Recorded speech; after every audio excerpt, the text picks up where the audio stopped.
Hi, welcome to the Miller Life Kitchen. Today I'm doing a pantry pull meal, but I'm going to be making it in the Instapot. All the items are canned, dehydrated, or fresh from my freezer and refrigerator.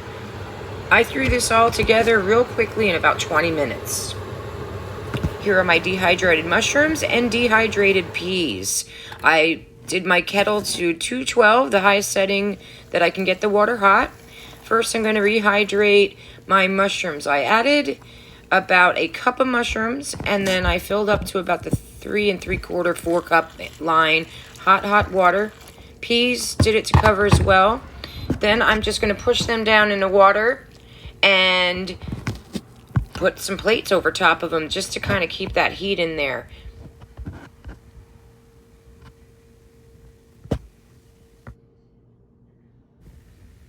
These are frozen sweet peppers out of my refrigerator. I just throw them in there whole and literally put them in some water for a minute, and then I can cut them right up. Here you'll see my mushrooms. This is after 10 minutes. And here are my peas. They all dehydrated beautifully, or I should say rehydrated beautifully. Okay, next step is let's get the butter into our Instapot. I have this on the saute setting.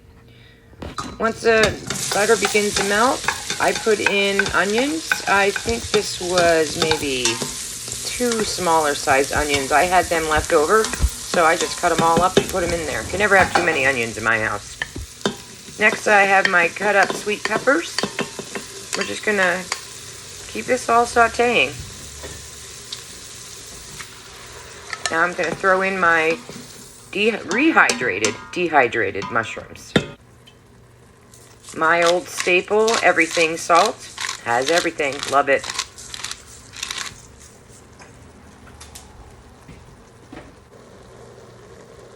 Gonna put in my rehydrated peas. About a 1.5 teaspoons of garlic.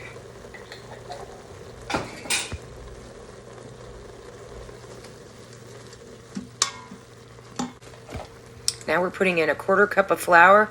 Seems strange not to kind of make a roux out of it, but you know what? It worked fine. It works fine. There's plenty of liquid in there, and it's stirred in really nicely.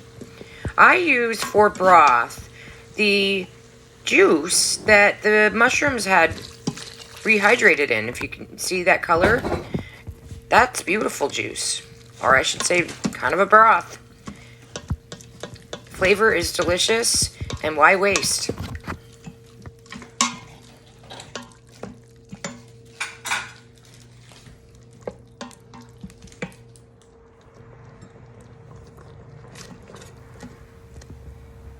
Now I'm adding in a 1.5 cups of half and half.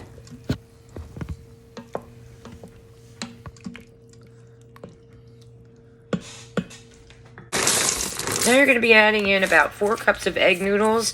I used what was left over in a bag from another meal that I made. And then I opened up a mason jar that I had stored some in as well.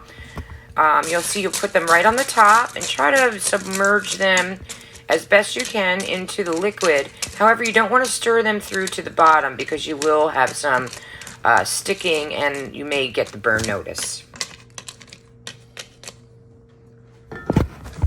Alright, next we're going to be putting our lid on, and sometimes that bugger just doesn't want to work for me, but here it is. It's on. Make sure you're on sealing. You're going to be doing a 4-minute timing, then you're going to naturally release it for about 3 minutes. And there you are.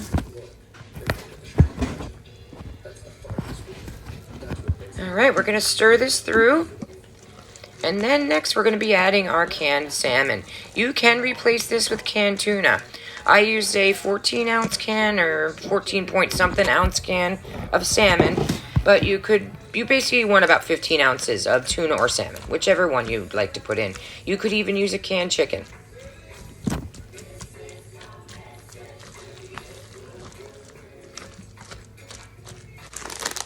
Alright, next we're going to be adding cheese. You can use any cheese you want. I use cheddar cheese.